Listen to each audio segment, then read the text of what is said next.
Week 14 at Arrowhead Stadium, John Harbaugh brings in his 4-8 Ravens squad to face Patrick Mahomes, Kareem Hunt, and the Chiefs, who are all smiles to start, but boy, what a different story it would be at the end of this one.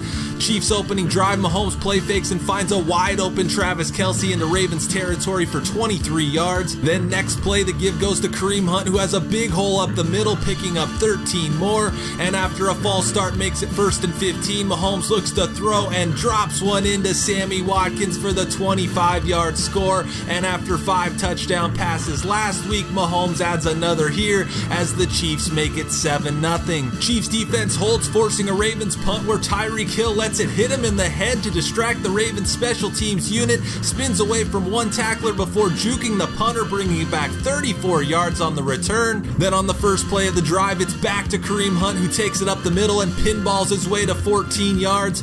Hunt continues to roll as on the next play he takes the carry, drags Ravens with him on the 10-yard gain. Then 4 plays later, 1st and goal, Mahomes play fakes and has a wide open Travis Kelce for his 2nd touchdown pass of the quarter, Kelce's 5th touchdown of the year, and halfway through the first, the Chiefs lead by 14. Ravens looking to answer back, and on 3rd and 9, Flacco gets all day to throw, and with that kind of time, someone's got to be open, and it's Willie Snead on the 28-yard gain.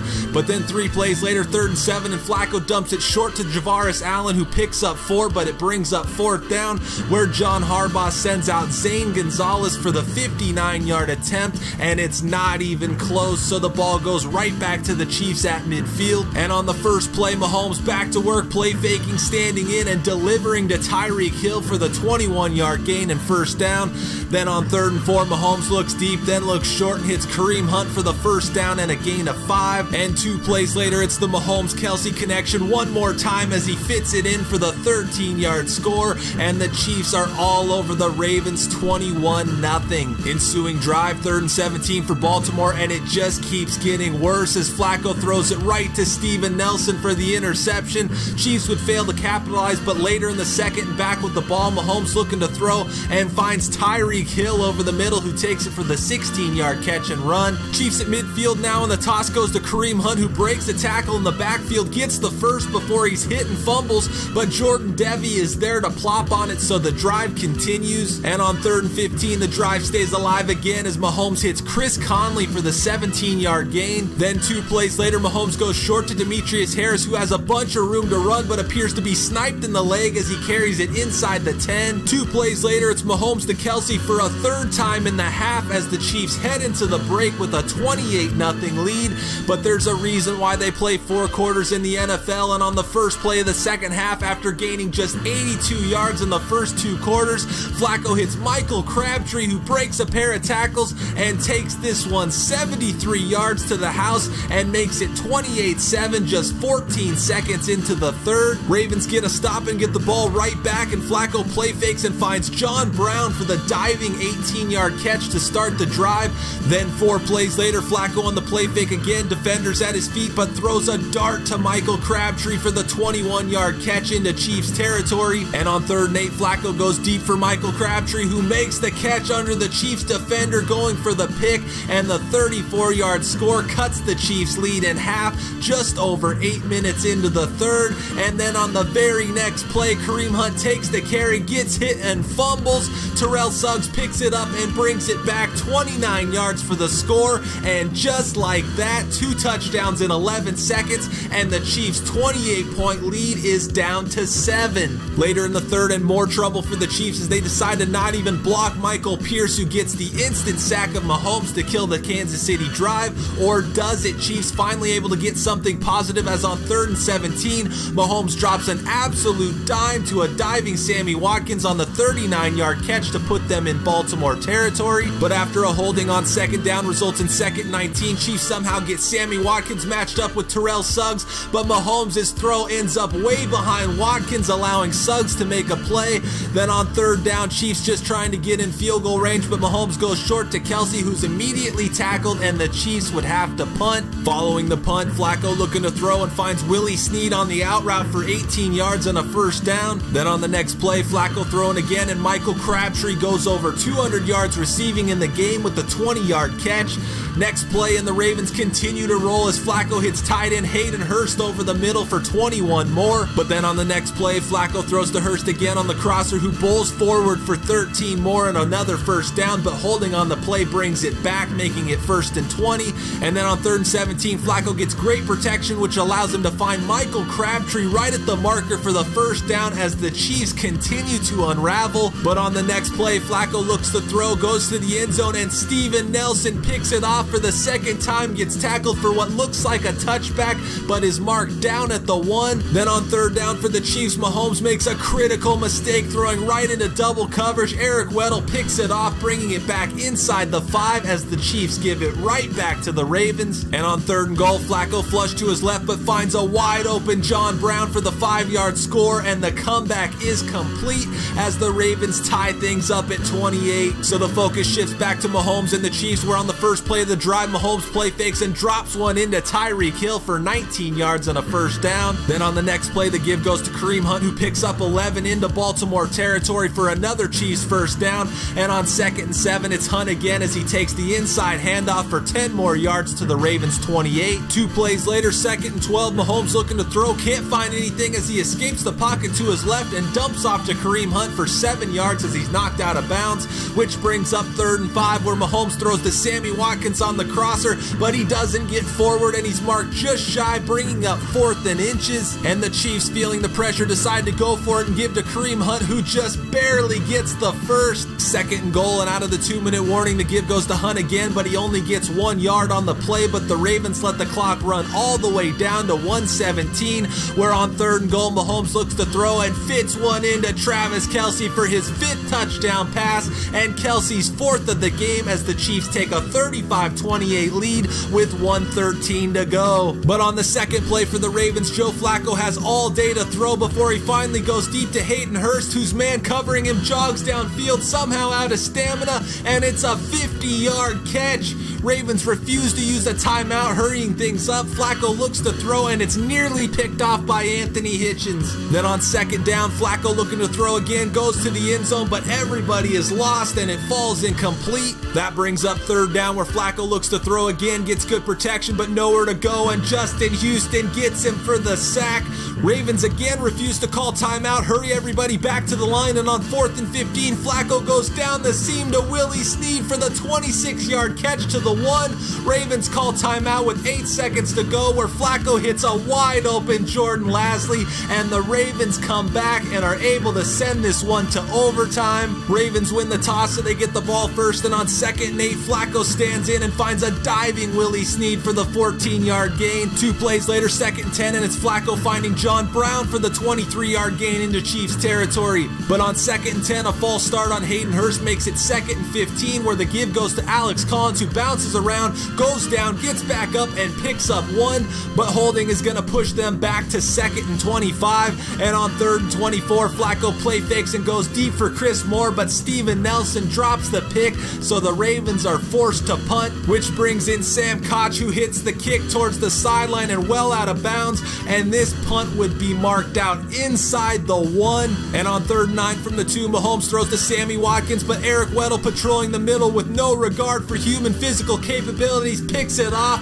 putting the Ravens at the Chiefs 18, where John Harbaugh immediately sends out Zane Gonzalez, who puts it through from 35 yards out. And in the most All Madden of Madden games, the Chiefs take a 21-point first quarter lead, a 28-point halftime lead, give both away, but then take a 7-point lead with 1:13 to go, give that away, and fall 38-35. The Ravens, after gaining only 82 yards and being shut out in the first half, gain 363 yards, force 3 turnovers, and score 38 points the rest of the way to absolutely shock the Chiefs. Joe Flacco finishes with 446 yards through the air and 4 touchdowns. Michael Crabtree finishes with a career-high 219 yards receiving and 2 touchdowns through the air. Patrick Mahomes throws for 5 touchdowns for the 2nd consecutive game, but also throws 2 costly interceptions. Kareem Hunt has 135 yards on the ground, but 99 carry wasn't enough to keep keep him from fumbling twice, including one that was returned for a score, and the Chiefs, who looked poised to move to 7-6, instead fall to 6-7 and take a huge blow to their playoff hopes, and will have to put this one in the rear view as quickly as possible, with the Chargers coming to Arrowhead on Thursday night. Alright guys, so we're not really going to talk about it. If I get into things too much, it's just going to likely turn into a bunch of bitching. So we're just going to skip that part and keep things somewhat positive. I will say that I've never been a part of something like that in Madden before. I've had my fair share of All Madden shenanigans, but not quite to the extent of blowing a lead like that. So go ahead and roast me in the comments. Tell me I suck. I blew a 28-point lead to the computer. Hashtag garbage, whatever. I'll own it. But moving forward, there were no negotiations this week, but we did have a new draft tweet from Matt Miller, which reads, Jordan Towns is the kind of DB that can transform a secondary. His season at Mount Union was ridiculous. So as we look at the players added to the draft board, you'll find Jordan Towns at the bottom there, who is a strong safety with a third-round projection and is a third-round true talent as well. Above him are a pair of right guards that we scouted, starting with Walker Hicks, who has a third-round true talent with a second-round projection. And then in the middle, we have Cole Bacon out of Delaware State, who, like Towns, is a third-round projection and a third-round true talent. But that's all we have for roster management and scouting this week, so it's time to go around the CFM and take a look at other games from Week 14, where on Thursday night, the Jaguars go to Tennessee and take down the Titans 28-21. Moving to Sunday, the Bills demolish the Jets in shutout fashion 35-0. Giants also score 35 but give up 14 as they upset the Redskins. Buccaneers also score an upset, winning 2017 over the Saints. Patriots beat the Dolphins 42-28 in Miami. Speaking of 28, did you know the Chiefs blew a 28-0 halftime lead to the Ravens? Because they did. Texans beat the Colts 2017. Rams beat the Bears 38-20 in Chicago. Browns win 24-21 over the Panthers. Falcons 20-10 over the Packers. Broncos beat the 49ers 32-10, so that makes the fact that we blew a 28-0 halftime lead over the Ravens even more costly. Chargers beat the Bengals 25-3, so that makes the fact that we blew a 28-0 halftime lead over the Ravens even more costly. Cowboys beat the Eagles 31-14 in Dallas. Lions take down the Cardinals 19-17. Steelers take down the Raiders 17-14 on Sunday night. And then on Monday night, the Vikings travel up to Seattle and beat the Seahawks 33-21. So as we head down the home stretch, we take a look at the AFC playoff picture, where the Jaguars and Patriots both clinched their divisions this week and currently hold first-round byes. Browns are the 3rd seed, while the Broncos lead the AFC West and are the 4th seed. The current wildcards are the 8-5 Titans and the 7-5-1 Steelers, while teams still in the hunt include the 6-6-1 Chargers, the 6-7 Bengals, the 6-7 Chiefs, and the 5-8 Ravens. Speaking of the Chiefs and Ravens, did you happen to know that this past week, the Chiefs blew a 28-0 halftime lead over the Ravens? Shifting to the NFC playoff picture, the Rams sit alone at the top, 1 game ahead of the Panthers for home field advantage. A game behind Carolina is both the NFC East and NFC North leaders in the Eagles and Vikings, while the Falcons and Packers currently hold the 2 wildcard spots. Almost everyone in the NFC is still mathematically alive, as you can see the Saints, Seahawks, Cowboys, Redskins, and Cardinals are all tied at 7-6. The Giants are behind them at 6-6-1, and the Bears still have the slimmest of hopes at 6-7. As we continue to pour salt on the huge pile the game we just played created, Michael Crabtree of the Ravens is this week's Offensive Player of the Week for the AFC. Crabtree caught 8 passes for a career-high 219 yards, averaging a whopping 27.4 yards per catch, and also had 2 touchdowns to help the Ravens overcome a 28-0 halftime deficit and beat the Chiefs 38-35 in overtime. Ezekiel Elliott of the Cowboys takes home the NFC Offensive Player of the Week award for Week 14. The NFL's leading rusher tallied 119 yards on the ground at a 5.4 yard per carry clip and scored 2 touchdowns on the ground as well. Elliott also caught 2 passes for 13 yards and added a 3rd touchdown through the air to help Dallas keep their playoff hopes alive with a 31-14 win over the Eagles. Back to the AFC for their Defensive Player of the Week, where the Ravens' Terrell Suggs takes home the award for the second time this season. Suggs notched 7 tackles, 5 solo, 1 for loss, and added a sack of Patrick Mahomes while also forcing a fumble as well as recovering one that he returned for a touchdown. His defensive score was instrumental in the Ravens being able to overcome a 28-0 halftime deficit and beat the Chiefs 38-35 in overtime. To the NFC side, Atlanta Falcons cornerback Robert Alford takes home the defensive award for Week 14. Alford had a whopping 12 tackles from his cornerback position and also picked off Aaron Rodgers twice, returning them both for 39 yards combined. Alford's big game on a snowy day at Lambeau helped the Falcons hold the Packers to just 10 points and move them into the top wildcard spot over Green Bay with the 2010 win. Moving to the league leaders, Tom Brady is just 14 yards shy of his 10th career 4,000-yard season and sits at the top of the passing yards leaderboard. Behind Brady is Alex Smith of the Redskins, who is looking for his second career and second consecutive 4,000-yard season. Behind Smith is the Falcons' Matt Ryan, the Eagles' Carson Wentz, and the Titans' Marcus Mariota, who all look poised to hit the 4,000-yard mark. Tom Brady and Carson Wentz continue to be neck and neck in passing touchdowns, and after 14 weeks are tied for the league lead with 32. Tied behind them for third is the Redskins' Alex Smith and Seahawks' Russell Wilson with 31, and then behind them is the Falcons' Matt Ryan, who is one shy of 30 touchdown passes with 29. Moving to the rushers, Ezekiel Elliott won the NFC Offensive Player of the Week and looks poised to win this year's rushing title with 1,505 yards rushing through 14 weeks. Elliott holds a 212-yard lead over the Cardinals' David Johnson, who is second. Todd Gurley sits in third with 1,244 yards, and Le'Veon Bell and Marshawn Lynch round out the top 5. As for touchdowns, Ezekiel Elliott also leads the way there with 14 on the year. Todd Gurley is alone in second with 12, while Alvin Kamara is alone in third with 11. And then tied behind him for fourth is the Jaguars' Leonard Fournette and the Falcons' Devontae Freeman, who have both accounted for 10 touchdowns on the ground through 14 weeks. To the pass catchers, where rookie Marquez Valdes-Scantling leads the way with 81 catches on the year. Rashard Matthews of the Titans sits alone in second, but only by 1 catch over the three-way tie for third between the Eagles' Zach Ertz, the Patriots' Julian Edelman, and the Redskins' Jamison Crowder, who all have 74 receptions. When it comes to receiving yards, Jamison Crowder moves from the bottom to the top, however, and leads the way with 1,177 yards through the air. Jarvis Landry takes over the number 2 spot from our own Sammy Watkins, who now sits in third. Julian Edelman is fourth, just 2 yards shy of his third career 1,000-yard season, and is 7 yards ahead of Tyreek Hill, who is just 9 yards shy of the 1,000-yard mark. Jamison Crowder also continues to set the pace in receiving touchdowns, as he has 5 more than anybody else in the league with 14 on the year. Sitting behind him is a tie between multiple players with 9 touchdown catches, and that list includes the Patriots' Rob Gronkowski, the Jets' Quincy Enunwa, the Lions' Golden Tate, and the Eagles' Alshon Jeffrey. Moving to the defensive side of the ball, Sean Lee continues leading the way in tackles as he closes in on 100 with 94 solo tackles on the year. 5 behind him with 89 is the Seahawks' Bobby Wagner. 4 behind Wagner with 85 is the Redskins' Zach Brown. And then tied behind him are the 49ers' Reuben Foster and the Giants' Alec Ogletree.